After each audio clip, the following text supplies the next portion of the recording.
You know that feeling when everything you thought was solid ground suddenly crumbles beneath your feet? When the people you trusted most become strangers overnight? Well, that's exactly what happened to me at 63 years old, standing in my own kitchen while a lawyer told me I had no right to be there. Before we dive into this unbelievable journey, I'd love to know where you're watching from today. Drop your location in the comments below. What started as the worst betrayal of my life led me to discoveries I never could have imagined, a love story that proved age is just a number, and a revenge so perfect it felt like the universe itself was keeping score. By the end of this story, you'll see how sometimes the worst thing that happens to you becomes the best thing that ever could have happened. So grab something comfortable to drink and settle in, because this story has more twists than a mountain road. Don't forget to subscribe to the channel because trust me, you won't want to miss what happens next. My name is Selena Walsh, and 3 weeks ago I was burying my husband of 24 years in the same navy blue dress I'd worn to our anniversary dinner just 2 months before. Justin had been everything to me. My best friend, my partner, my safe harbor in every storm life threw our way. We'd met when I was 39, both of us starting over after difficult first marriages, and we'd built something beautiful together in this little house on Maple Street. The morning that changed everything started like any other Tuesday. I was sitting at our kitchen table, the one Justin had refinished himself last spring, sorting through sympathy cards and trying to figure out how to live in a world without him. The doorbell rang at exactly 10:30, and when I opened it, I found a man in an expensive suit standing next to my stepdaughter Amber. Amber was Justin's daughter from his first marriage, a woman of 42 who'd never quite warmed up to me despite my best efforts over the years. She worked in real estate, drove a car that cost more than most people's annual salary, and had the kind of smile that never seemed to reach her eyes. Today, that smile was particularly cold. "Selena," she said, not bothering with pleasantries. "This is Mr. Harrison, Dad's estate attorney. We need to discuss some important matters." I invited them in, my hands shaking slightly as I poured coffee into the good china cups Justin and I had received as wedding gifts. Mr. Harrison opened a briefcase and pulled out several documents, his expression carefully neutral. "Mrs. Walsh," he began, his voice carrying the detached tone of someone delivering bad news regularly, "I'm afraid there's been some confusion about the ownership of this property. The house was purchased by Mr. Walsh before your marriage and remained solely in his name throughout your union. Under state law, this creates certain complications regarding your right to remain here." The words hit me like cold water. "I don't understand. This has been my home for over 20 years. Amber leaned forward, her arms crossed. "Selena, surely you knew Dad never added your name to the deed. He was always very careful about his finances." I stared at her, feeling something crack inside my chest. "Amber, your father and I discussed everything together. We were partners in every sense." "Were you, though?" Her voice carried a sharpness I'd never heard before. "Or were you just a companion for a lonely widower who felt sorry for you?" Mr. Harrison shifted uncomfortably. "Perhaps we could discuss arrangements for Mrs. Walsh to find alternative housing. 30 days would be reasonable." 30 days. I couldn't keep the shock out of my voice. "To leave my home." Amber's mask slipped completely then, revealing something cold and calculating underneath. "Oh, Selena, sweet Selena. Did you really think this arrangement would last forever? Dad's gone now, and it's time to face reality. Amber, please. Your father loved me. We built a life together here." She laughed, and it was the most heartless sound I'd ever heard. "He felt obligated to you. There's a difference. You were a widow with nowhere to go when you met him, remember? He was too kind to break your heart, but he wasn't stupid either." The room started spinning around me. 24 years of marriage, of caring for this woman's father through a heart attack and 2 surgeries, of trying to be a good stepmother to someone who seemed determined to hate me. "What are you saying exactly?" I managed to ask. "I'm saying you were never really family, Selena. You were temporary. And now it's time for you to find somewhere else to be temporary." Mr. Harrison cleared his throat. "Miss Walsh, perhaps we could discuss a more gradual transition. " "No," Amber interrupted. 30 days. That's more than generous for someone who contributed nothing to this family's wealth. After they left, I sat in the living room where Justin and I had watched the evening news every night for over 2 decades, where we'd celebrated birthdays and anniversaries, where he'd held me when my mother passed away 5 years ago. Every photo, every piece of furniture, every memory suddenly felt like it belonged to someone else. That evening I called my brother Paul in Denver. "Paul, I need to tell you something terrible." When I finished explaining, there was a long silence. "Maggie, I'm so sorry. I wish I could help, but Sarah's been out of work for 6 months, and we're barely keeping our heads above water." After hanging up, I sat at the kitchen table and opened my checkbook. My nursing license had expired when I retired at 60. My Social Security payments were $1,400 a month. I had $4,200 in savings. At 63 years old, I was about to become homeless. The next 2 weeks passed in a blur of desperate phone calls and apartment hunting. Every place I could afford was either in a dangerous neighborhood or had a waiting list longer than my remaining time. I'd wake up each morning hoping this was all a nightmare, that Justin would be there making coffee and telling me everything would be fine. But he wasn't, and it wouldn't be. I was sitting in a coffee shop downtown, circling want ads with a pen that was running out of ink, when desperation finally forced me to consider jobs I'd never imagined needing. "Senior companion wanted," I read aloud to myself. "Must be comfortable with large dogs." I was terrified of large dogs. Part-time retail associate. At 63, competing with teenagers for minimum wage work seemed impossible. Then something caught my eye at the bottom of the page. It was a small advertisement, almost hidden between classifieds for used cars and guitar lessons. Mature caregiver needed. Female, 60 plus. 4 wheelchair-bound executive. Medical experience preferred. Excellent compensation. Room and board provided. Professional inquiries only. I read it 3 times. Most caregiver positions wanted young, energetic applicants. This was specifically seeking someone my age, which seemed unusual but was exactly what I needed. The phone number connected me to a professional answering service. "Morrison Residence, how may I help you?" "I'm calling about the caregiver position advertised in today's paper." "One moment, please." A different voice came on the line, younger and crisper. "This is Jennifer, Mr. Morrison's personal assistant. Do you have healthcare experience?" I was a registered nurse for 25 years before I retired. "Age?" I hesitated for just a moment. 63. "Excellent. Are you available for an interview tomorrow at 3 p.m.? "Yes, absolutely. Where should I come?" She gave me an address in the hills outside the city, in an area known for expensive homes and even more expensive privacy. After I hung up, I stared at the newspaper, wondering what kind of wealthy person specifically wanted an older caregiver, and why they were hiring through classified ads instead of agencies. But I was in no position to question good fortune, if that's what this was. I spent that evening preparing for what might be my last chance at avoiding homelessness. I dug through boxes I'd packed, looking for my old nursing certificates and trying to contact former colleagues who could serve as references. The woman on the phone had said Mr. Morrison was particular about his staff, and I couldn't afford to make any mistakes. The next afternoon, I drove my aging Toyota up a winding road that climbed steadily into the hills. The houses grew larger and more spread out as I climbed, each one more impressive than the last. When I finally reached the address Jennifer had given me, I found myself facing tall iron gates with an intercom system. "Selena Walsh for Mr. Morrison," I said into the speaker, my voice steadier than I felt. The gates swung open silently, revealing a driveway that curved through perfectly manicured gardens. The house that came into view took my breath away completely. It wasn't just large. It was magnificent. Modern architecture with floor-to-ceiling windows that captured the afternoon light, clean lines that spoke of expensive taste, and a setting that overlooked the entire valley below. I parked next to a fountain that probably cost more than my car was worth and walked to the front door on unsteady legs.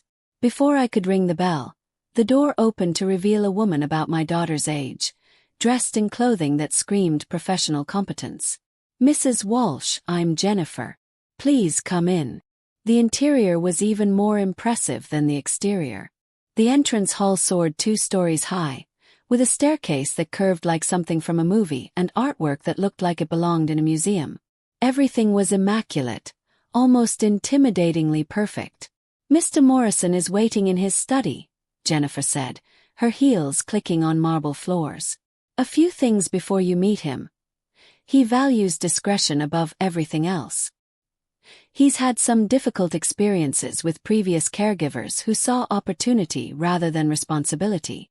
"What kind of opportunities?" asked. She paused at a set of heavy wooden doors. "The kind that come with wealth and perceived vulnerability. That's why he specifically requested someone more mature, someone past the age of looking for a meal ticket." The study was like everything else in the house. Impressive and slightly overwhelming. Bookshelves reached from floor to ceiling, filled with what looked like first editions. A desk dominated the center of the room, and windows provided a view that must have cost millions to acquire. But it was the man behind the desk who captured my attention completely. Jonathan Morrison was probably in his mid-40s, with dark hair just beginning to show gray at the temples and intelligent green eyes that seemed to assess everything they saw. He was indeed in a wheelchair, but there was nothing diminished about his presence. He wore a simple button-down shirt and slacks, but something about the way he carried himself suggested these were very expensive simple clothes. "Mrs. Walsh," he said, his voice carrying the kind of authority that came from being accustomed to having people listen when he spoke. "Please sit down." I settled into the chair across from his desk, trying not to fidget with my purse strap. "Thank you for seeing me, Mr. Morrison. Tell me why you want this position." His directness was refreshing after a lifetime of people dancing around difficult topics. "Honestly, because I need it desperately. My husband passed away recently, and I discovered our financial situation wasn't what I thought it was. I'm facing homelessness if I don't find work soon." Something shifted in his expression. Not pity but understanding. "I'm sorry for your loss. That must have been devastating." It was. "But I'm not here looking for sympathy, Mr. Morrison. I'm here because I'm good at taking care of people. It's what I've done my whole life, as a nurse, as a wife, as someone who believes people deserve dignity no matter what their circumstances." He leaned back in his wheelchair, studying me carefully. "I'm going to be frank with you, Mrs. Walsh. I've employed 6 caregivers in the past year. They all started out professional and competent. They all ended up treating me like either a charity case or a bank account. Which one am I supposed to expect from you?" The question surprised me into honesty. "Neither, I hope. You're a person who needs assistance with certain tasks, and I'm a person who needs a job that pays enough to keep me housed and fed. If we can make that work for both of us, everything else is just details." For the first time since I'd entered the room, he smiled. It completely transformed his face, making him look younger and somehow more approachable. "Tell me about your nursing experience." We talked for the next 40 minutes. He explained that he'd been paralyzed from the waist down in a skiing accident 3 years earlier, just after selling his consulting firm for what he described as enough money to be comfortable. He worked from home now, managing investments and serving on various boards, and needed someone who could handle basic medical care, meal preparation, and general assistance without treating him like an invalid. "The position pays $4,500 per month, plus full room and board," he said finally. "You'd have your own wing of the house, complete privacy during off hours, and use of the car when needed for errands. Are you interested?" $4,500. I tried not to let my shock show on my face. That was more than 3 times what I'd been expecting to find in any job at my age. "That's very generous," I managed. "I pay well for competence and loyalty, Mrs. Walsh. The question is, when can you start?" "Immediately." As I drove back down that impressive driveway, my phone rang. The caller ID showed Amber's name, and against my better judgment, I answered. "Selena, where have you been? I've been trying to reach you." "Why?" I asked, not bothering to hide my coldness. I wanted to check on you. Make sure you're managing okay with the transition. Transition. As if being thrown out of my home was simply a lifestyle change I was adjusting to. I'm fine, Amber. Was there something specific you needed? Can't I just check on my stepmother? Her tone was sweet now, concerned. Completely different from the woman who'd counted down my final days in the house. I've been worried about you since you left so suddenly. Something about her sudden concern made my skin crawl. This was the same person who'd called me temporary and suggested I'd never really been family. I have to go, I said. Selena, wait. Where are you staying? I drive past some of those extended stay motels sometimes. And I worry dash. I hung up before she could finish, my hands shaking slightly. How had she gotten my cell phone number? More importantly, why was she suddenly so interested in my living situation after making it clear she wanted me gone? But I pushed those thoughts aside. I had more important things to focus on, like the fact that I just landed a position that would not only keep me housed and fed, but actually provide some financial security for the first time in months. Moving into Jonathan's house felt like stepping into a completely different world. My suite was larger than most apartments, with a bedroom, sitting area, and bathroom that featured more marble than I'd seen in my entire life. Jennifer gave me a tour while Jonathan worked in his study. Mr. Morrison likes routine, she explained as we walked through rooms that could have been featured in magazines. Breakfast at 8, lunch at 1, dinner at 7. He'll outline his specific needs, but honestly they're minimal. The accident affected his mobility, not his independence.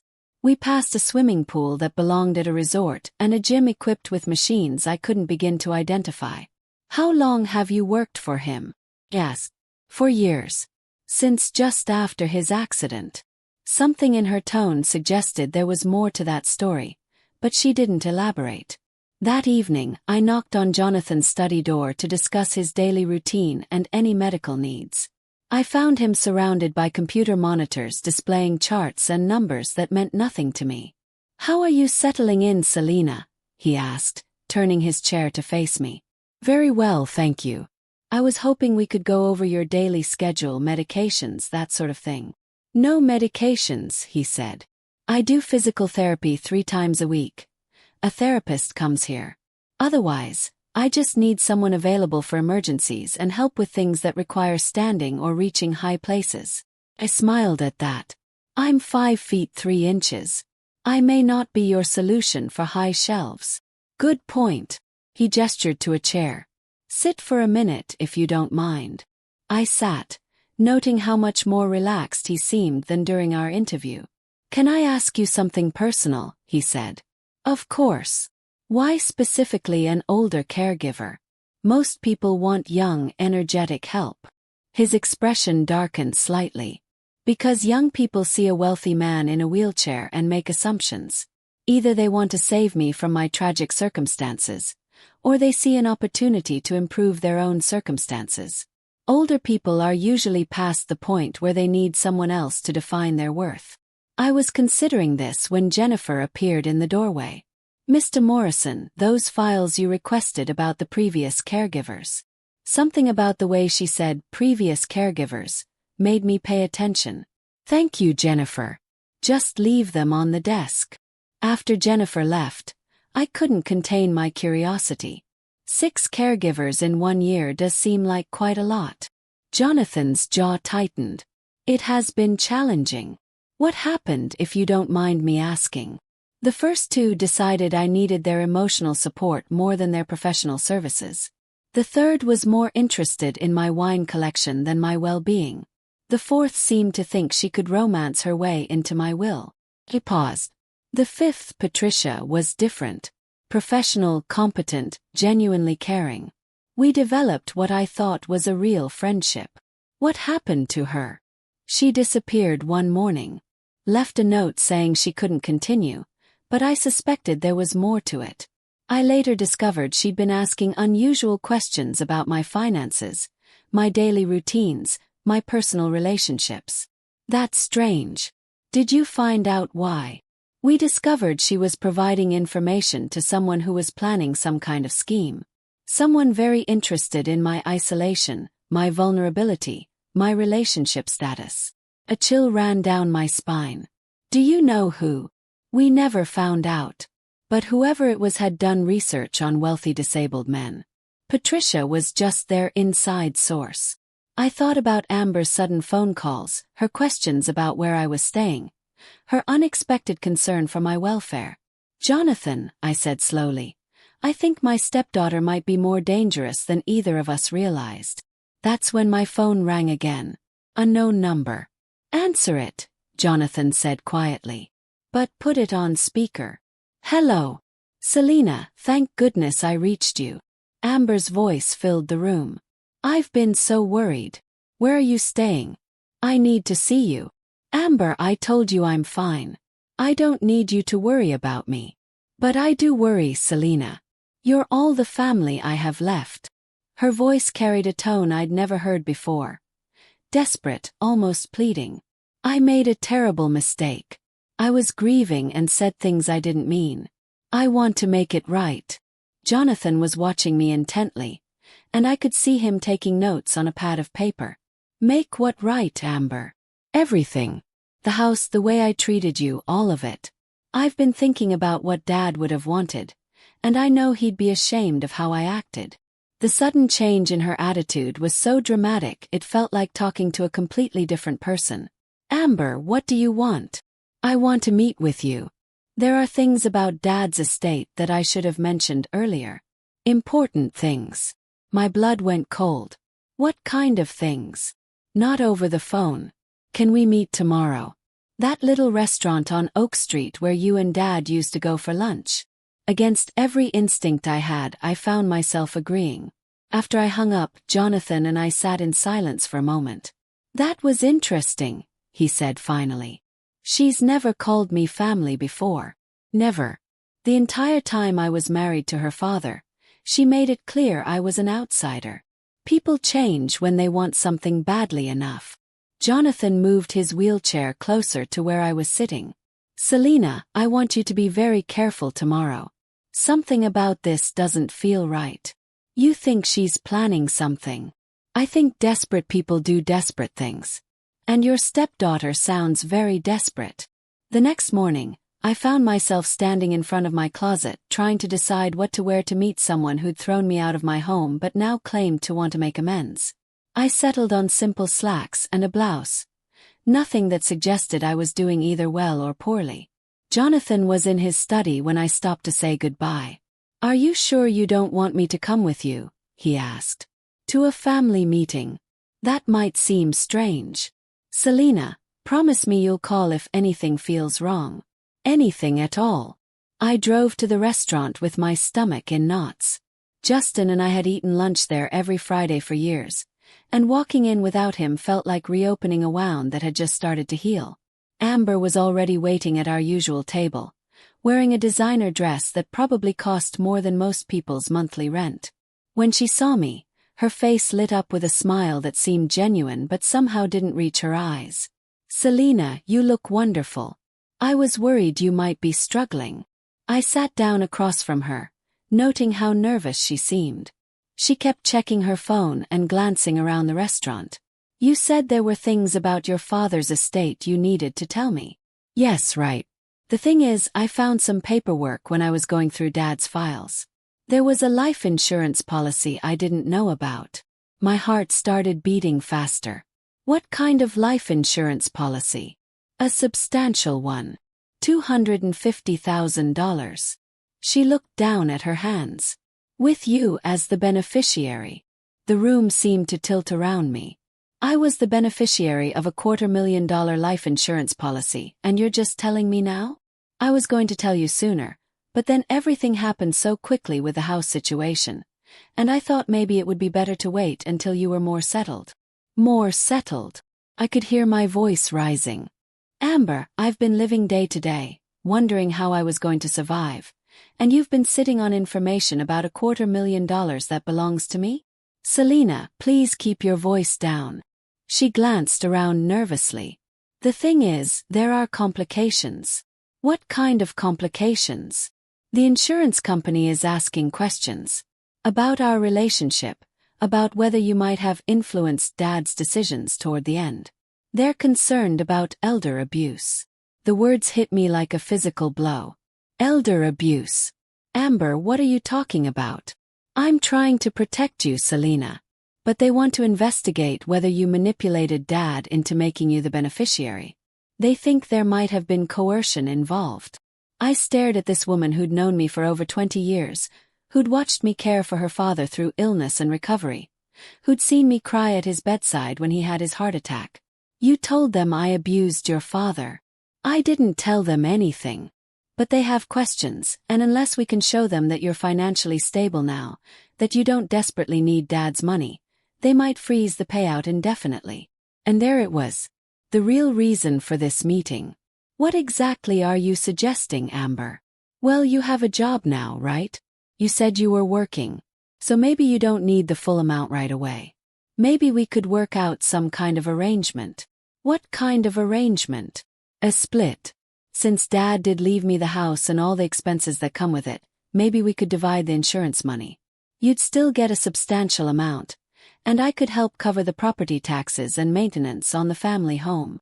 I looked at this woman who'd called me temporary, who'd given me 30 days to leave the only home I'd known as a married woman, who was now trying to steal my inheritance by threatening me with false abuse allegations. Amber, where exactly am I working? What do you mean? You said I have a job now. How do you know that? Her face flushed slightly. I just assumed. You seemed more confident, like things were working out. You've been watching me, haven't you? Selena, that's ridiculous. I just worry about you. I pulled out my phone and called the number Jonathan had given me for his attorney. Robertson and Associates. A crisp voice answered. This is Selena Walsh. Mr. Morrison arranged for me to speak with someone about reviewing some estate documents and insurance fraud allegations. Of course, Mrs. Walsh. Can you come in this afternoon at 2 p.m.?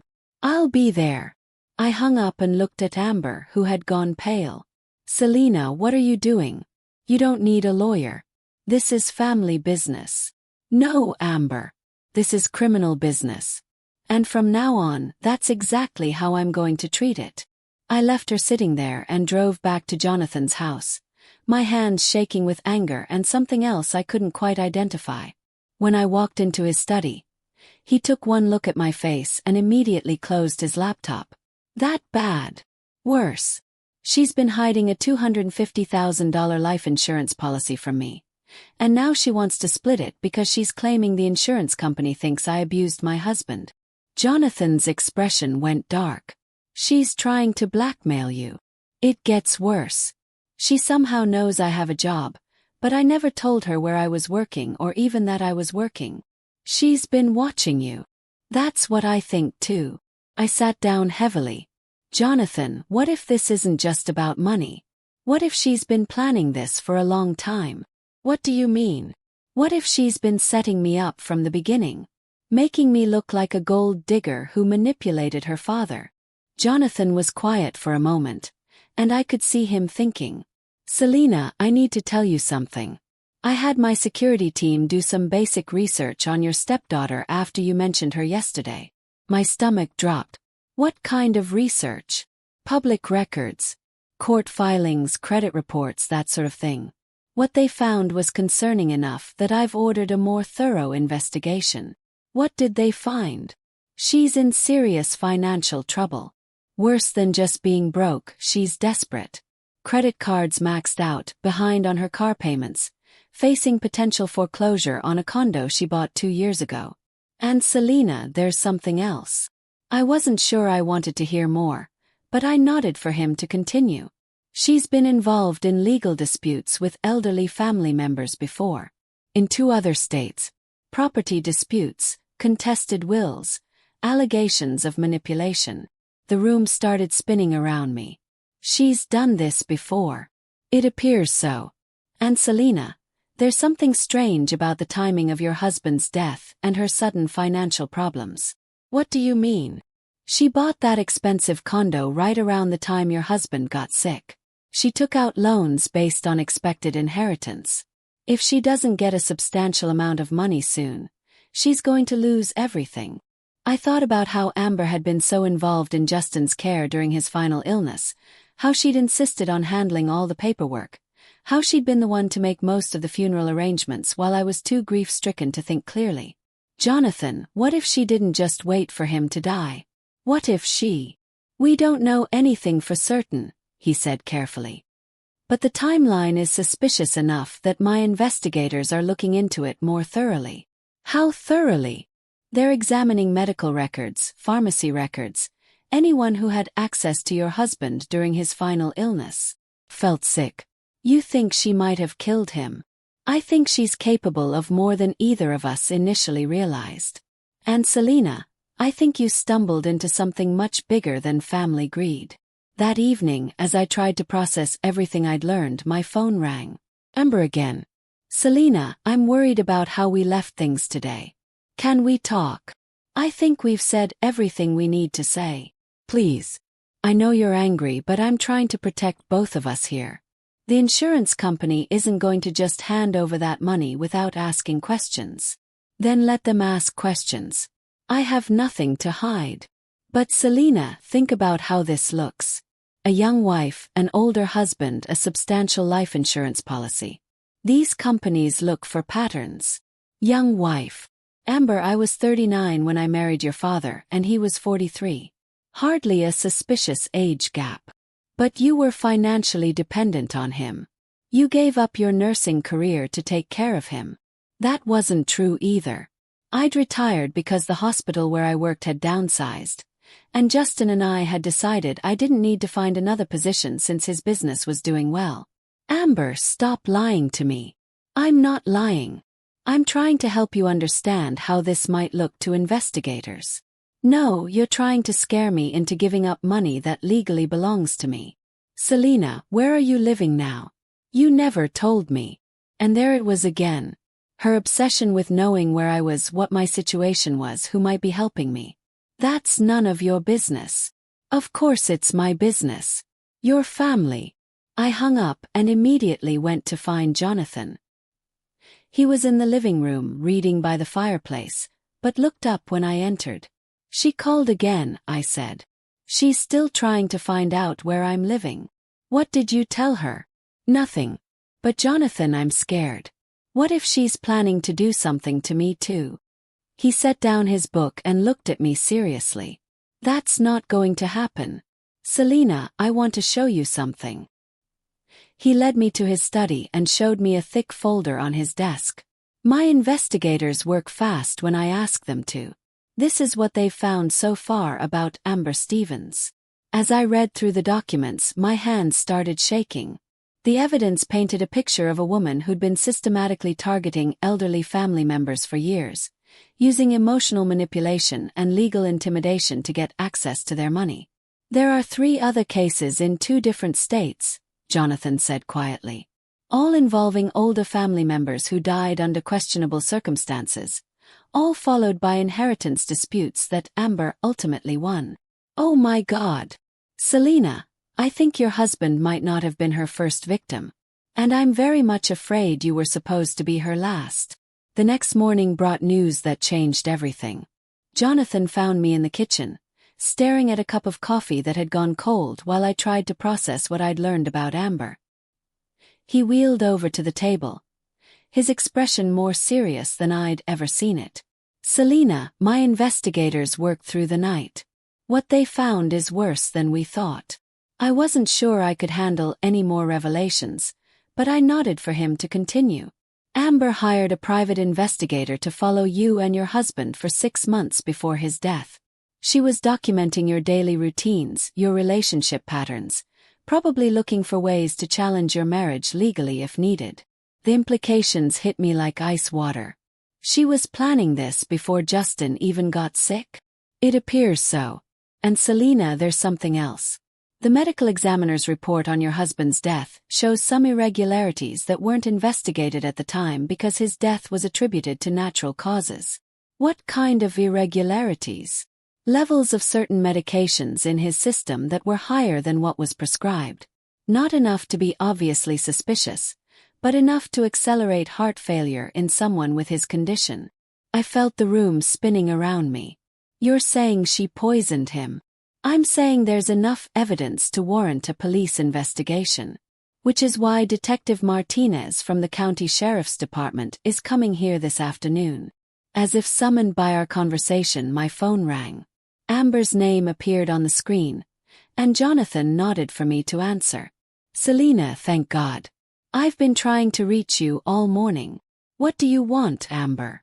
I need to see you immediately. There's been a development with Dad's insurance policy. The company wants to meet with both of us today. What kind of development? They've received some new information that changes everything. Selena, where are you? I can come pick you up. I looked at Jonathan, who was already shaking his head. I can meet you somewhere public, I said. No, this is too sensitive for a restaurant. Can't you just tell me where you're staying? I promise this is important. Amber, if it's that urgent, you can tell me over the phone. Selena, please. I know you don't trust me right now, but I'm trying to protect both of us. The insurance company is talking about fraud charges. Before I could respond, there was a commotion outside. Through the window, I could see police cars pulling into the driveway. Amber, I have to go. Selena, wait. Don't hang up. Where are you? What's happening? I ended the call and watched as Detective Martinez, a woman about my age with kind eyes and a no-nonsense manner, approached the house with two other officers. The next few hours passed in a blur of questions, statements, and the surreal experience of watching my stepdaughter's entire scheme unravel in real time. Detective Martinez explained that they'd been building a case against Amber for months, following reports from families in other states who'd experienced similar patterns of manipulation and suspicious deaths. Mrs. Walsh, you're not the first person she's targeted, and unfortunately, your husband wasn't her first victim. We've identified at least 4 other cases where she inherited money after elderly relatives died under questionable circumstances. Why didn't anyone investigate before?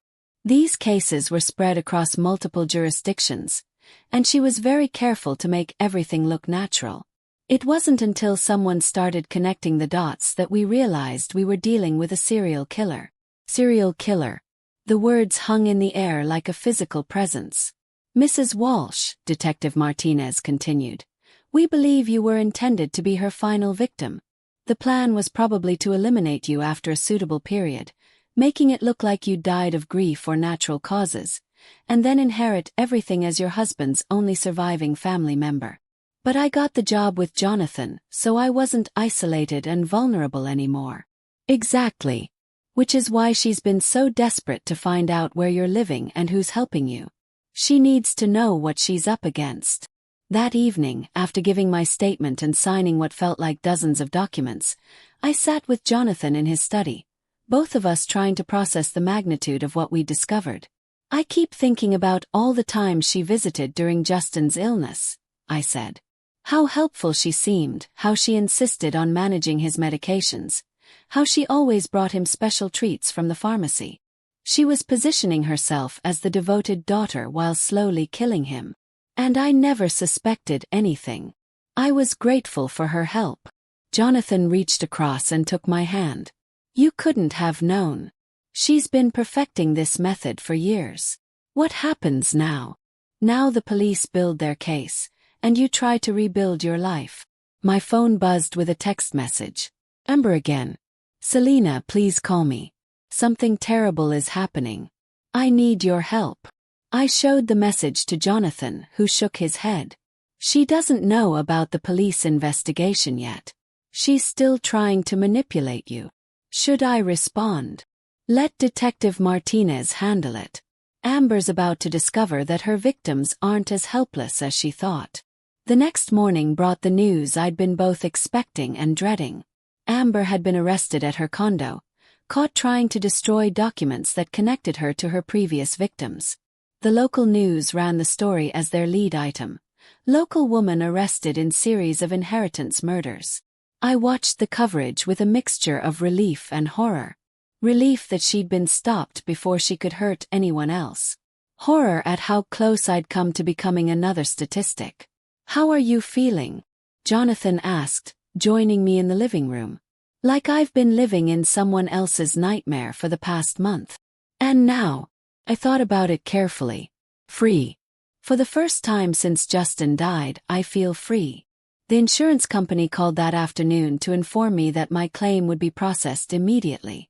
The police investigation had cleared up any questions about the legitimacy of my husband's policy, and they apologized for any inconvenience Amber's false allegations had caused. $250,000.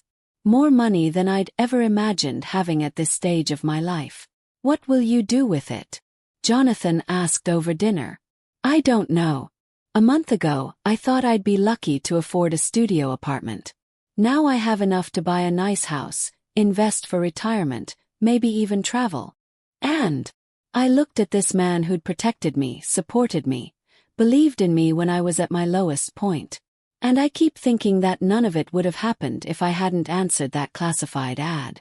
If you hadn't specifically wanted an older caregiver. Are you saying you're grateful to Amber for throwing you out? I'm saying that sometimes the worst thing that happens to you leads to the best thing that could happen to you. 2 weeks later, I was standing in Jonathan's garden, watching the sunset over the valley and thinking about how dramatically my life had changed. Amber was in jail awaiting trial, facing charges in multiple states. The insurance money was sitting in my bank account. I had a job that paid well and made me feel useful again. Selena, Jonathan said, wheeling out to join me. Can I ask you something? Of course. When all this is over, when Amber's trial is finished and the media attention dies down, what do you want to do? I turned to look at him, this man who'd seen past my age and circumstances to value who I really was. What do you mean? I mean, you don't need this job anymore. You're financially secure now. You could go anywhere, do anything. Are you firing me? I asked, only half joking. I'm asking if you want to stay. Not as my employee, but as something more. My heart started beating faster. Jonathan, what are you saying? I'm saying that these past weeks, having you here, caring about you, protecting you, it's made me realize something. I don't want this to end when the legal proceedings are over. Neither do I. Then marry me. The words hung in the air between us, simple and perfect and completely unexpected. Marry you. I love you, Selena. Not because I need a caregiver, not because you need security, but because you're the strongest, most genuine person I've ever met. You saw me as a person, not a disability or a bank account. You faced down a serial killer and came out stronger. I looked at this man who'd given me shelter when I was homeless, protection when I was threatened, and love when I thought I was too old to find it again. Yes, I said. Yes, I'll marry you.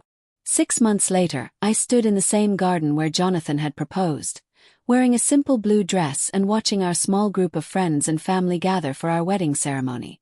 Amber was in prison, convicted on multiple charges and facing life without parole. The insurance money had been invested wisely, giving me financial security for the rest of my life.